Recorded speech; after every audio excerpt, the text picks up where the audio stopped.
si tu en manges, tu mourras de mort.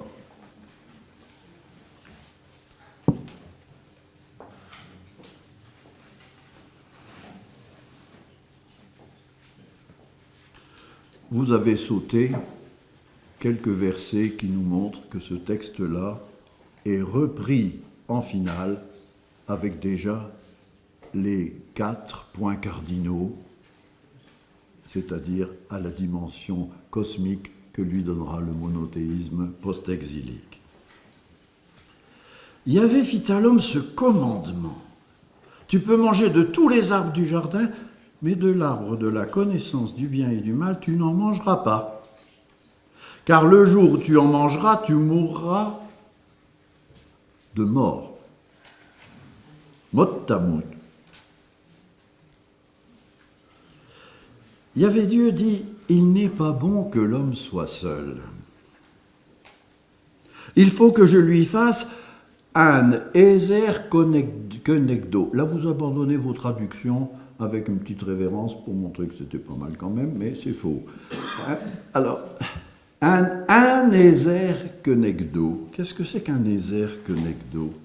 Un Ezer, un soutien, c'est un masculin, donc c'est pas Bobonne. Pardon, c'est pas Madame Ève qui se prépare dans... Non, c'est pas du tout ça, je suis désolé.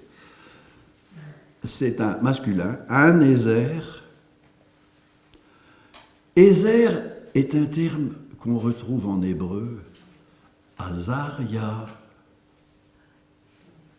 Vous voyez, Ezer, c'est toujours accompagné de Yahvé, Azar El Azar.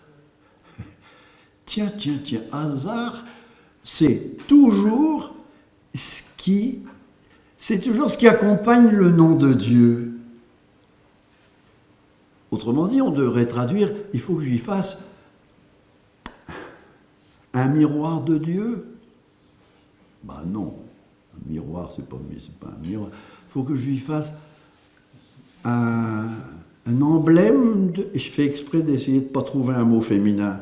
Parce que je dis ici, c'est une icône, ça y est, Bobonne arrive.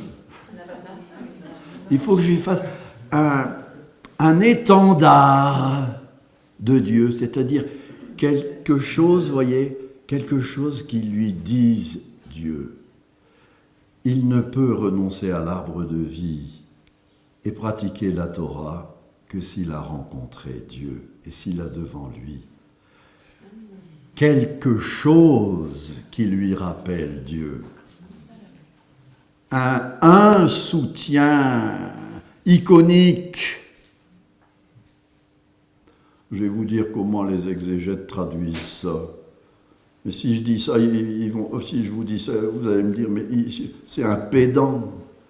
C'est un relatif transcendant. Ça vous éclaire? Oh, il y en a qui disent oui. Alors, allons-y. Il faut que je lui fasse un relatif transcendant. Bon, allez, un étendard, une icône, tout ce que vous voulez. Voilà.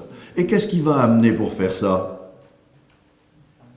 Il a amené pour la création. Pour la création, il a amené...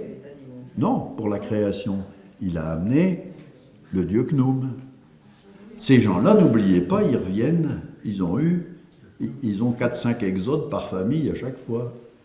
Alors, ils savent quel est le grand Ezer Kenegdo en Égypte.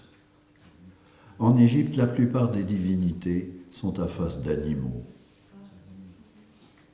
Alors Dieu lui fait tous les Ezarim, il lui fait tous les Ezer Kenegdo d'Égypte, puis il dit, ça c'est pas pour toi, c'est pas ton truc, c'est pas ça qui va t'aider. Prof, est-ce que vous voyez que ce texte-là est déjà un texte anti-Baal, anti-Égypte, qui remet chacun à sa place.